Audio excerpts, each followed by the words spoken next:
siapa yang siap mengasuh Muhammad SAW. Akhirnya yang mengasuh Muhammad adalah paman Nabi yang bernama Abu Talib. Ya, jadi ketika usianya berapa tahun Nabi kita kakaknya meninggal? Umur iya 8 tahun. Pinter galau. Anak-anak Ibu Mentari, Ibu Linda bisa jawab. Ya di belakang. Ayo yang di belakang. Berapa tahun usia Nabi? 8 tahun. Ya kakeknya meninggal. Ya akhirnya diasuh oleh paman Nabi yang bernama Abu Talib. Yang sangat mencintai Nabi kita Muhammad. Ketika Nabi kita berusia 25 tahun, Nabi kita berusaha untuk mencari kehidupan. Beliau belajar berdagang. Ya, ibu tidak menyampaikan Nabi kita diajak ketika diajak oleh pamannya, ya, karena itu sudah disampaikan oleh tadi, ya. Nabi kita diajak ke sana. Kemudian pendeta menyatakan bahwa itu tanda daripada kenabian dan dianjurkan supaya tidak melanjutkan perjalanan. Nah, anak-anakku sekalian, Nabi yang dalam keadaan yatim piatu, dia bersemangat, berusaha menyenangkan hati pamannya. Ikut siapa tadi? Ikut pamannya. Pamannya itu bukan orang yang kaya raya. Pamannya itu kehidupannya sederhana saja. Makanya Nabi berusaha juga membantu menggembala kambing dan sebagainya. Ya, nah, anak-anakku sekalian, ketika Nabi berusia 25 tahun, Nabi berusaha untuk ikut berdagang dan membawa dagangan itu adalah milik dari seorang wanita yang bernama Khadijah, ya, Siti Khadijah. Dagangan itu ketika dibawa oleh Nabi, dagangan Khadijah membersamai Nabi dengan ada yang disuruh Khadijah mengikuti Nabi. Siapa namanya?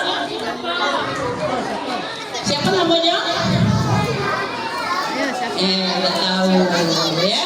Cewek apa cowok? Cowok, ya, yang menemani Nabi berdagang. Ketika sudah di tempat berdagang, Nabi berdagang secara jujur, secara baik, sehingga ketika pulang Nabi membawakan keuntungan yang besar dan disampaikan kepada Khadijah bahwa hasil perdagangan yang didapat adalah demikian. Khadijah merasakan sangat puas, merasa sangat bahagia karena kejujuran yang dilihat dari Rasulullah SAW. Akhirnya Khadijah berkeinginan untuk menjadikan Nabi Muhammad SAW sebagai imamnya. Anak-anakku sekalian, akhirnya setelah disampaikan, diutuslah keluarga Nabi datang, ya, menemui keluarga Khadijah. Nabi menikah dengan Khadijah dengan membawa beberapa ekor onta, ya. Ibu lupa apa 100 10, ya. Jadi Nabi kita akhirnya menyampaikan keinginan Khadijah dengan Nabi. Akhirnya beliau menikah, dan setelah pernikahan itu Nabi kita mempunyai putra dan putri. Siapa nama anak Nabi? Ayo, siapa yang tahu?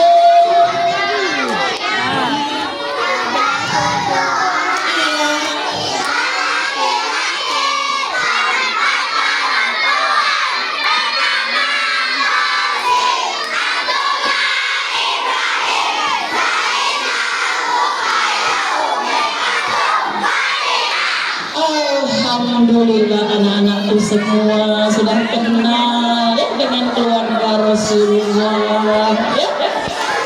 Itu bukti kalian sudah mengenal. Kalian telah tahu dengan siapa pemimpin kita. Rasulullah adalah pemimpin umat. Seluruh dunia mencintai Rasulullah SAW. anak-anakku sekalian, ketika Nabi kita melihat suasana masyarakat di kota Mekah dalam keadaan merisaukan, mereka suka mabuk-mabukan, mereka suka bermain perempuan, lalu Nabi kita merasa khawatir dengan keadaan itu. Rasulullah berusaha mencari kebenaran. Rasulullah sering berhalwat beribadah, mendekatkan diri kepada Pencipta sebagaimana diajarkan oleh Nabi kita Ibrahim alaihissalam. Anak-anakku sekalian, sering Nabi kita berhalwat, dan akhirnya satu saat Allah Subhanahu wa taala mengutus malaikat Jibril untuk menyampaikan wahyunya. Apa wahyu yang pertama? Ayo, yang kelas 4, wahyu pertama apa yang diterima oleh Rasulullah? Surah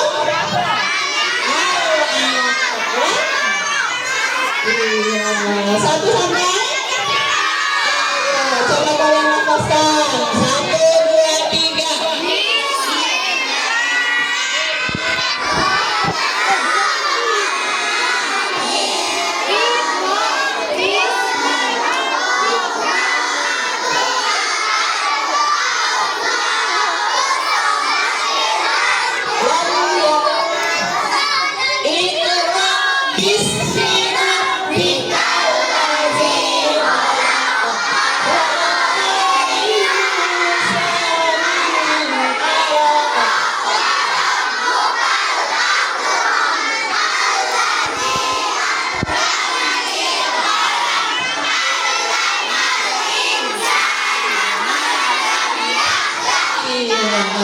Alhamdulillah. Ingat ya anak-anakku sekalian, Rasulullah ketika itu sangat gemetar ya.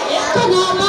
Karena malaikat menyampaikan wahyu itu turun dalam bentuk yang sebenarnya, yang aslinya. Ketika Nabi disuruh membaca, lalu Nabi berkata, Nabi korek ya, Nabi ngomong, saya tidak bisa membaca. Dipeluk oleh malaikat Rasulullah kita itu. Akhirnya sampai 3 kali, lalu dibimbing membaca ayat tersebut. Dan ayat kemudian setelah itu ketika Nabi pagi harinya Nabi kita pulang ya, ke rumahnya menemui istrinya. Siapa istri Nabi kita? Khadijah binti Khuwailid. Diceritakan oleh Nabi bahwa peristiwa yang terjadi itu, maka dia berkata, selimuti aku. Nabi merasa ya, akhirnya ditenangkan oleh istrinya. Inilah fungsi sebagai seorang istri, menenangkan suaminya yang dalam keadaan sedang gelisah. Anak-anakku sekalian, lalu Khadijah mengajak menemui pamannya. Siapa nama pamannya yang menjadi pendeta? Ayo, kelas 4. Siapa nama pamannya? Waraqah bin Nawfal. Dijelaskan oleh Waraqah mengenai peristiwa tersebut dan tanda-tanda yang ada pada Nabi kita Muhammad Sallallahu Alaihi Wasallam.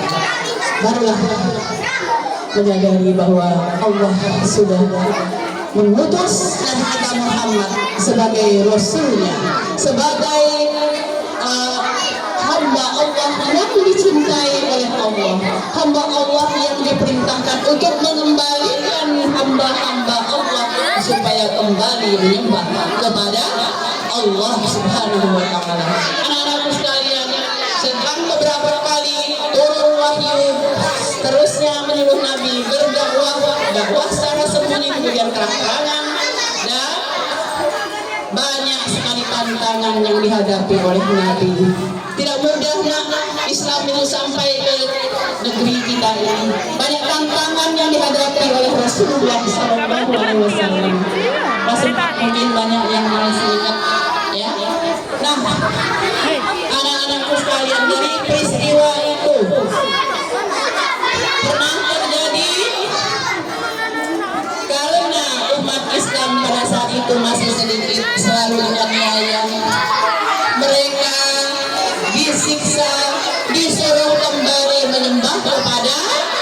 berhala. Nah, apakah mereka semua siap? Mereka tidak mau, anak-anakku sekalian, karena kerakian mereka telah teguh kepada Allah Subhanahu wa Ta'ala. Mereka dianiaya. Yang paling diingat adalah Bilal, ya nak ya. Siapa Bilal itu? Bilal adalah muazin yang pertama, ya. Beliau mengumandangkan azan, memanggil untuk melaksanakan sholat. Tapi nak, banyak rintangan yang dia hadapi. Dia diikat kakinya, tangannya diikat, ditimpa dengan batu, dilecut oleh pamannya, oleh majikannya Umayyah bin Khalaf. Disuruh kembali menyembah kepada selain Allah, tapi dia tetap teguh sampai dia tidak bisa berucap apa-apa lagi. Dia hanya mengucapkan ahad, ahad, ahad. Tidak mau dia kembali untuk menyembah kepada selain Allah. Dan Allah memuliakan beliau sampai setelah beberapa tahun kemudian Nabi kita mendengar terompah dari Bilal itu sudah berada di surganya Allah. Begitulah anak-anakku sekalian, ajaran Islam yang dibawa oleh Rasulullah, ajaran yang mengatakan bahwa yang mulia di sisi Allah adalah orang yang bertakwa. Tidak ada gunanya cantik, tampan, kayu, ya, kalau dia menjadi ingkar kepada Allah. Yang diutamakan adalah taat kepada Allah Subhanahu wa Ta'ala. Anak-anakku sekalian, banyak sekali peristiwa-peristiwa yang menunjukkan kerasulan kita yang diberikan oleh Allah kepada Nabi kita Muhammad Sallallahu Alaihi Wasallam. Antara lain, perlu anak-anak tahu, ya? Tadi kan dibacakan oleh kakak kamu. Siapa kakak kamu tadi? Iya, dia sudah di pesantren, sudah bisa berceramah, ya nak ya. Kalian pun bisa kalau kalian tekun belajar, ya. Dia mengatakan tadi Nabi kita sebagai rahmat bagi seluruh alam, ya. Wa ma arsalnaka illa rahmatan lil alamin. Jadi nak, rahmat itu bukan hanya kepada manusia, tetapi juga kepada seluruh alam. Ya, isi alam ini.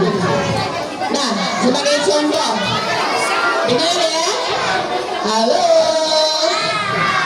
sebutlah katakanlah. Ya, sebagai contoh Nabi sebagai rahmat bagi seluruh alam.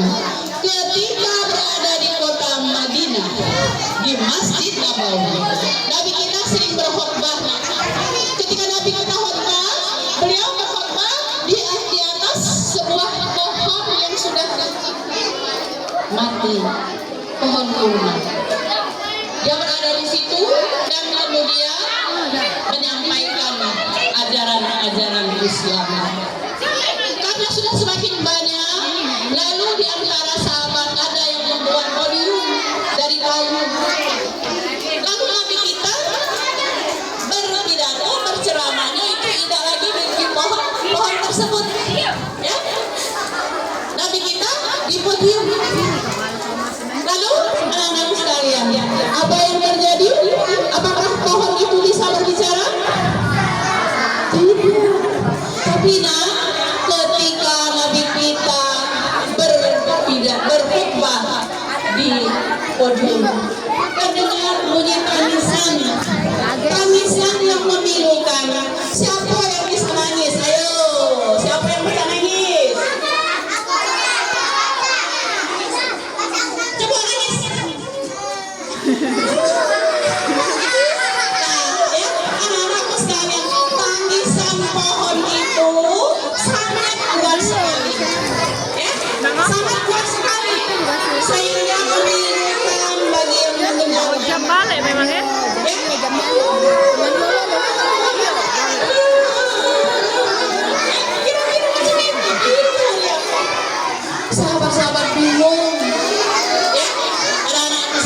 kayu itu, pohon kayu itu sedih.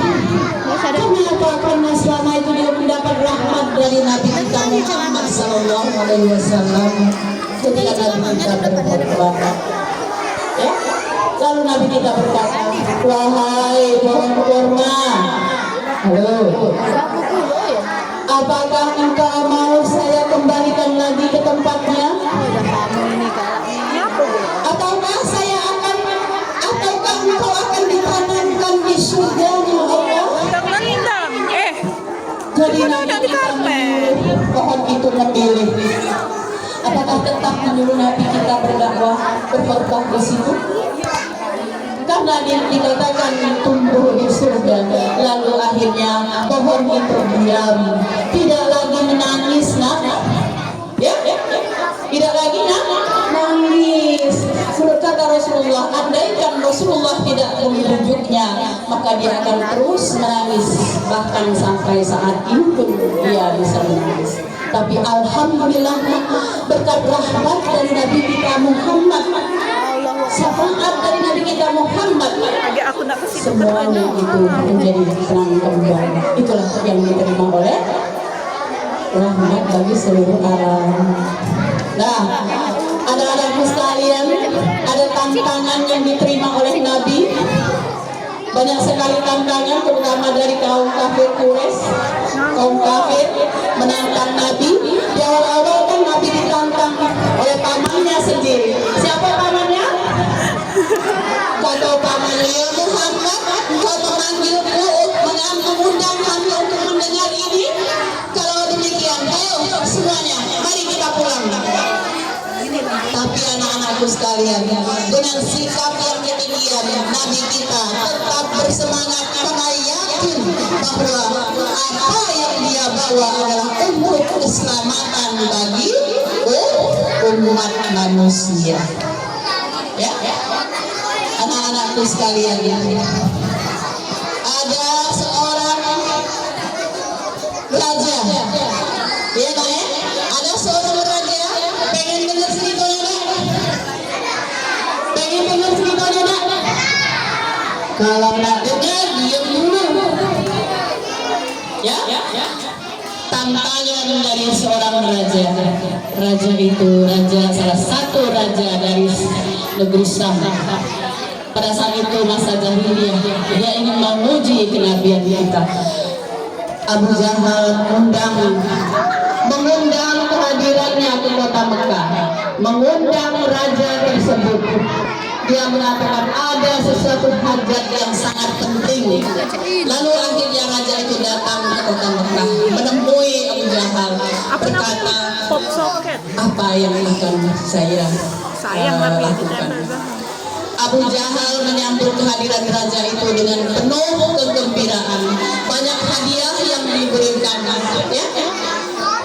Lalu akhirnya dengan segala penghormatan raja tadi dipersilakan duduk, dan raja itu mengajak supaya Abu Jahal pun duduk di dekatnya.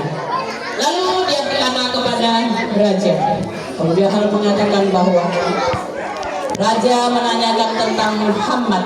Kata Abu Jahal, silakan tanya kepada Bani Hashim. Bani Hashim mengakui kenabian Nabi kita, mengakui keistimewaan Nabi kita, ya. Tetapi akhir-akhir ini, ya, masyarakat itu menyatakan Muhammad sudah menghina sembahan kami. Muhammad sudah menghina patung-patung yang kami sembah selama ini. Lalu apa yang harus saya lakukan? Kata raja. Lalu raja minta kepada Abu Jahal supaya mengundang Muhammad Sallallahu Alaihi Wasallam. Anak-anakku sekalian, akhirnya diutuslah Nabi kita Muhammad Sallallahu Alaihi Wasallam, diutuslah menemui Nabi kita Muhammad Sallallahu Alaihi Wasallam. Dijemput Nabi kita sementara di rumah Abu Bakar dan Khadijah binti Khuwailid. Merasa sedih, merasa khawatir, merasa takut. Karena apa? Takut Nabi kita dicelakakan oleh raja yang kejam. Tetapi anak-anakku sekalian, ketika diantar ke tempat pertemuan, Nabi kita Muhammad disambut oleh raja itu dengan penuh sambutan segala hormat. Dipersilahkan duduk di atas kursi emas. Lalu mulailah dia bertanya kepada Nabi kita Muhammad SAW. Dan dia pun berkata, Nabi kita bertanya, apa yang ingin kamu katakan? Lalu raja berkata, raja tadi minta kepada Nabi, ya Muhammad, kalau benar kau Nabi, saya menginginkan agar kiranya kita melihat matahari berada di atas, rembulan belum muncul. Saya minta supaya matahari diturunkan, rembulan turun ke bawah dalam keadaan dua keping. Yang kedua, saya minta agar engkau menyampaikan apa yang menjadi kegundahan hatiku selama ini. Anak-anakku sekalian, bagaimana ini bisa dilakukan? Dijawab oleh Rasulullah. Apa yang dilakukan oleh Rasulullah? Anak-anakku sekalian, Rasulullah SAW akhirnya melakukan salat, bermohon kepada Allah Subhanahu wa Ta'ala agar diberikan petunjuk dalam menghadapi raja tersebut.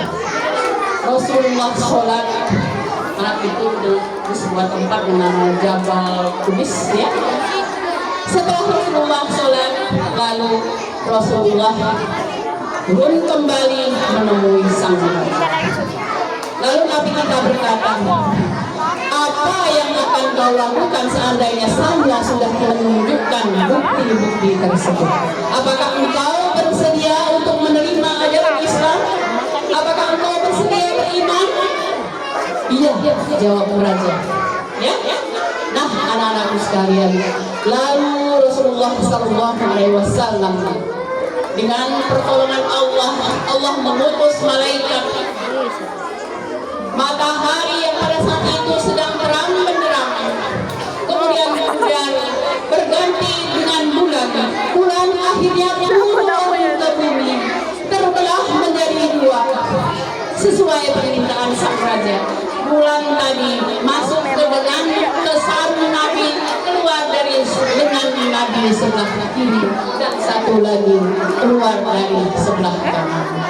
Kemudian bersatu kembali di atas kepala Nabi, akhirnya naik kembali ke posisinya yang semula.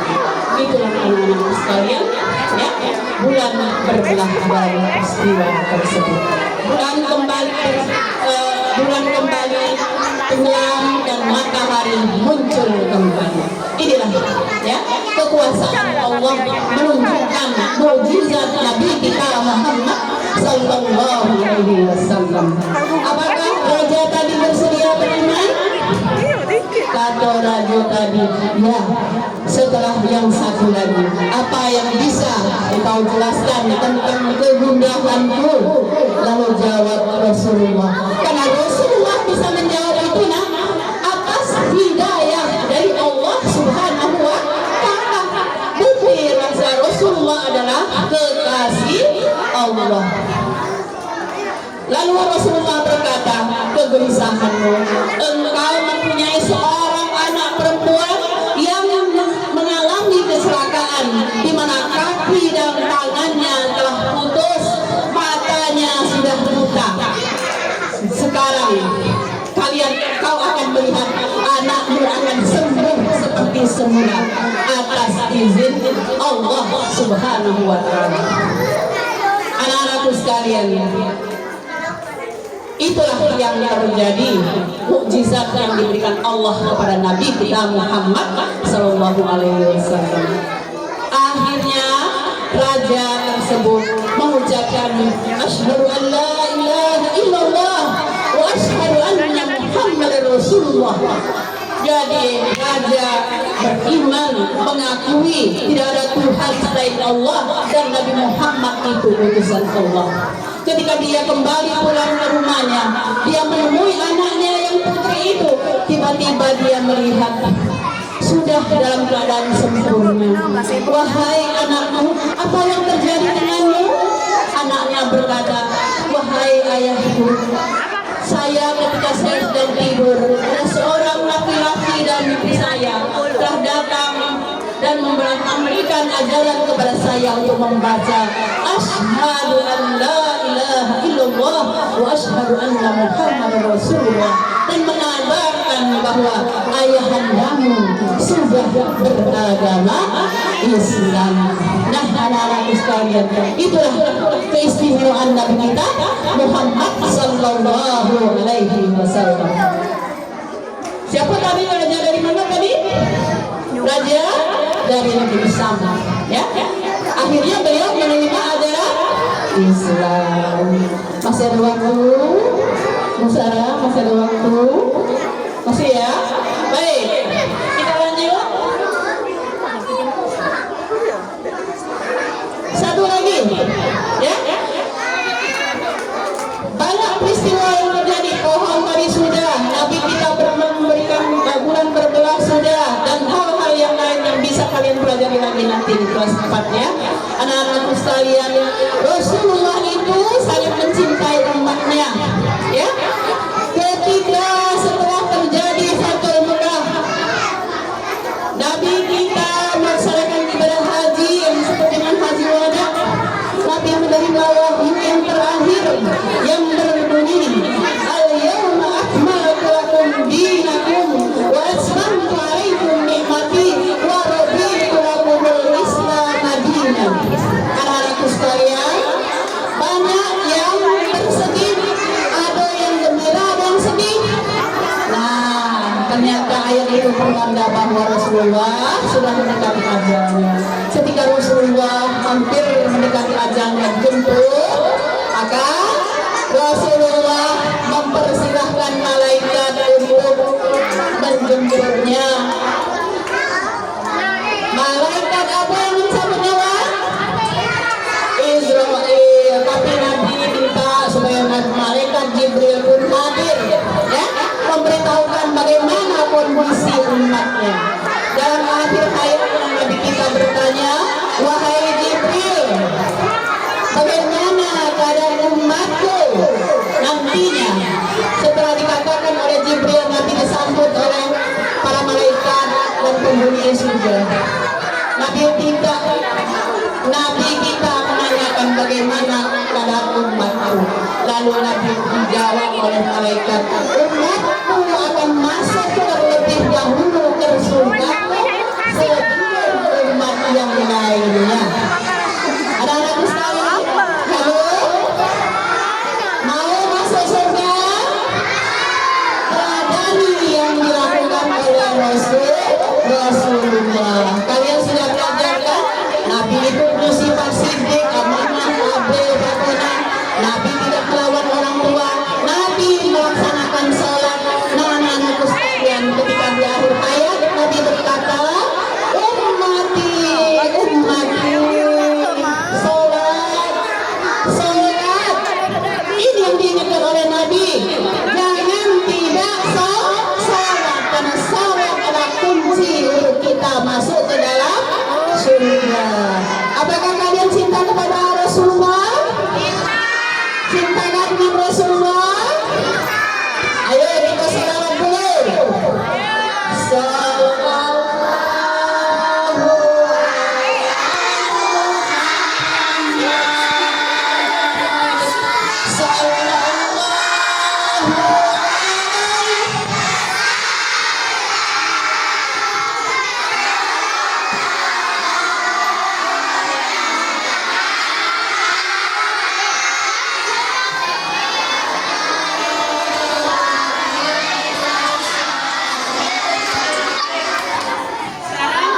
Sudah menyebutkan saya ada teks cinta Rasulullah. Tadi ada kakak kelas kamu dan adik kelas kamu membaca puisi surat buat Rasulullah, surat cinta buat Rasulullah. Kita sama-sama baca yang biasa sering dibaca di waktu subuh oleh sahabat-sahabat di masjid ya oleh kaum muslimin. Ayo kita baca. Ya Rasul,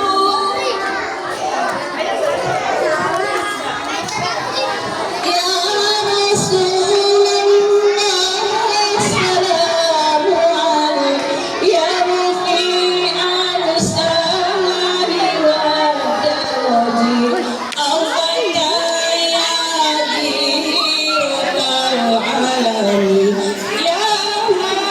ya judi wal karami ya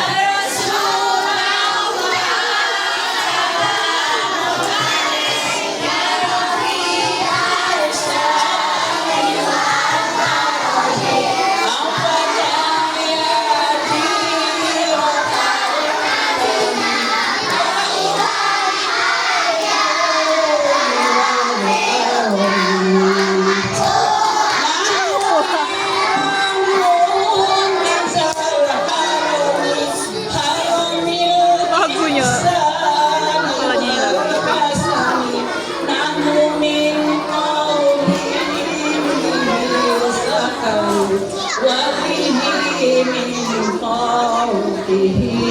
lagi ya Rasulullah,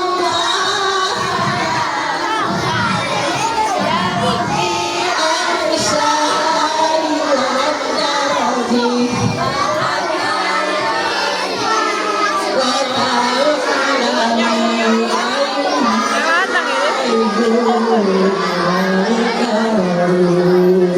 anak-anakku sekalian,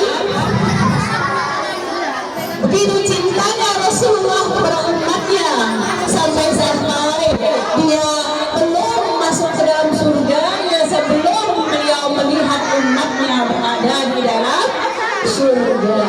Cinta Rasulullah kepada umatnya. Apakah kalian semua cinta kepada Rasulullah? Cinta dengan Rasulullah? Nah, kalau dalam hati kalian mencintai Rasulullah, buktikan cintamu kepada Rasulullah. Sering-seringlah bersolawat, kenanglah keluarga Rasulullah. Nah, kalau kita bersolawat 1 kali, maka akan dibalas dengan 10 kali. Ya naik, kalau tidak punya tabungan. Nah, duduk, baca. Allahumma salli ala Sayyidina Muhammad. Boleh, ya.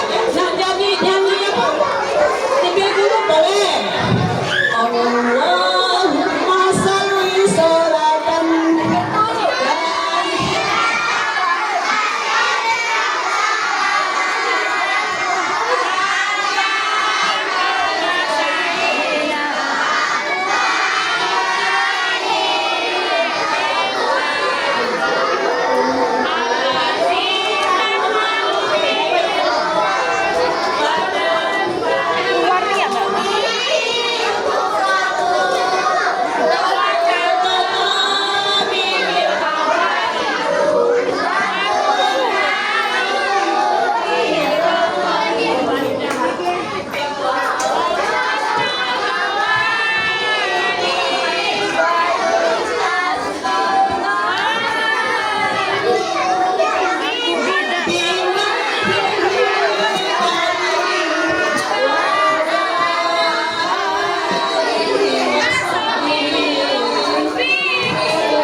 Apa bunyinya tadi? Allahumma sholli ala sayyidina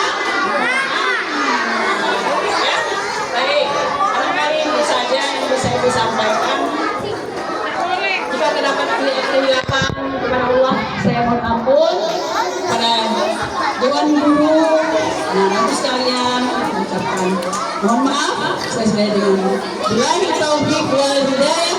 Wassalamualaikum warahmatullahi wabarakatuh.